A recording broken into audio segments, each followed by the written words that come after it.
বাস্তবতা নিরিখে আমাদের সেই ৩৬ জুলাই স্বাধীনতা অর্জিত হয়েছিল, আমরা কি সেই স্বাধীনতা সুফল ভোগ করছি?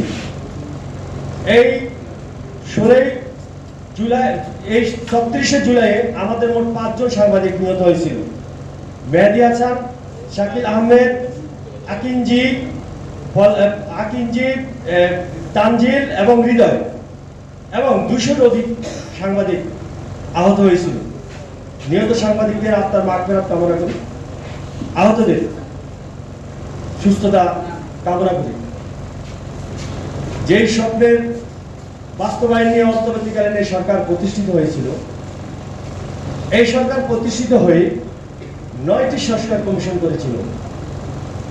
কার্যত এই সংস্কারের নামে যতটুকু এদেশের মানুষের প্রাপ্তি ছিল তার 90% এই সংস্কার কমিশনের মাধ্যমে আমরা পাইনি। সংস্কারের নামে কুসংস্কার সময়টা পর বাংলাদেশের মানুষকে ভুল বোঝানো এবং সংস্কারের নামে বিদেশি রাষ্ট্রের প্রভুত্ব খাটানো, বাংলাদেশের স্বাধীনতা এবং সার্বভৌমত্ব বিপন্ন করাই এই সংস্কার কমিশনের উদ্দেশ্য আমার মনে হচ্ছে। এই সংস্কার কমিশন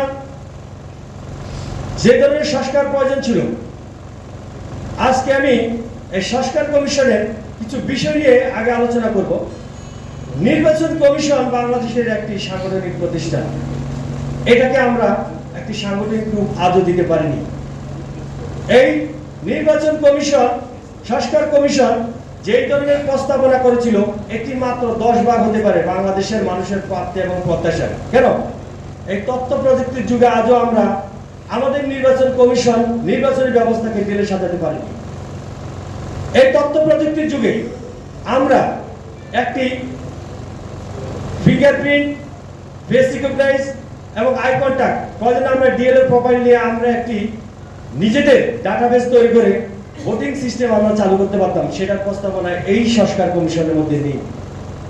যে সংস্কার কমিশনের মধ্যে যেগুলি ছিল তার মধ্যে হারিয়ে গেছে সঠিকভাবে নির্বাচন ব্যবস্থা যেভাবে পরিচালনা করলে, নির্বাচন যেভাবে পরিচালনা করলে আমাদের দিনের ভোট রাতে হওয়ার সম্ভাবনা নেই, বেশি শক্তির ব্যবহার থাকবে না, সেই ধরনের কোনো সংস্কার এই কমিশনের প্রস্তাবনায় ছিল না।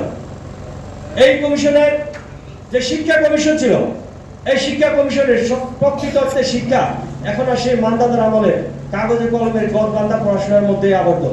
শিক্ষা যেখানে বাস্তবিক এবং প্রায়োগিক হওয়ার কথা ছিল, শিক্ষা যেখানে বাস্তবধর্মী তথ্য এবং প্রযুক্তির জ্ঞান সম্পন্ন ছিল, তারও কোনো প্রস্তাবনা এই সংস্কার কমিশনের কোনো প্রস্তাবনা ছিল না।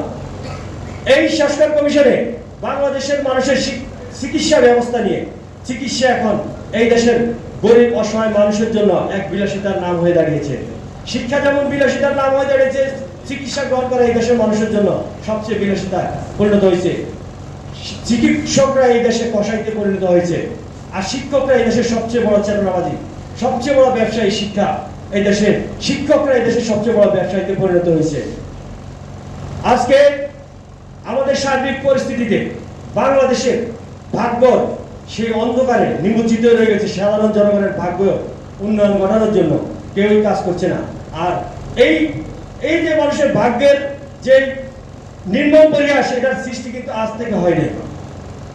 এটার সৃষ্টি সেদিন থেকে শুরু হয়েছিল যেদিন সৌরাষ্ট্রের বডিগার্ড বাংলাদেশের রাজনীতিতে প্রত্যাবর্তন করেছিল। বাংলাদেশের খুনের রাজনীতি, গুমের রাজনীতি, বাংলাদেশের মিডিয়াকে বন্ধ করা, বাংলাদেশের মানুষের স্বাধীনতাকে খর্ব করা সেদিন থেকে শুরু হয়েছিল। আওয়ামী লীগের মতো একটা রাজনৈতিক দল, এদের ত্যাগ, এত ত্যাগ এদেশের মানুষের জন্য আপনারা অস্বীকার করতে পারবেন? 1971 সালের 25 মার্চ রাতে এরা বাংলাদেশ ত্যাগ করেছিল। অপরপক্ষে আমাদের মহানায়ক, বাংলাদেশের মানুষের আশা প্রত্যাশা এবং ভালোবাসা সেই শহীদ রাষ্ট্রপতি জিয়াউর রহমান ওই রিপোর্ট বলে পার্বত্য চট্টগ্রামে উনি পাকিস্তান হানাদার বাহিনীর বিরুদ্ধে সর্বপ্রথম যুদ্ধ করেছিল। তাকে এই চেতনাবাদীরা পাকিস্তানিদের দোষর বানিয়েছে।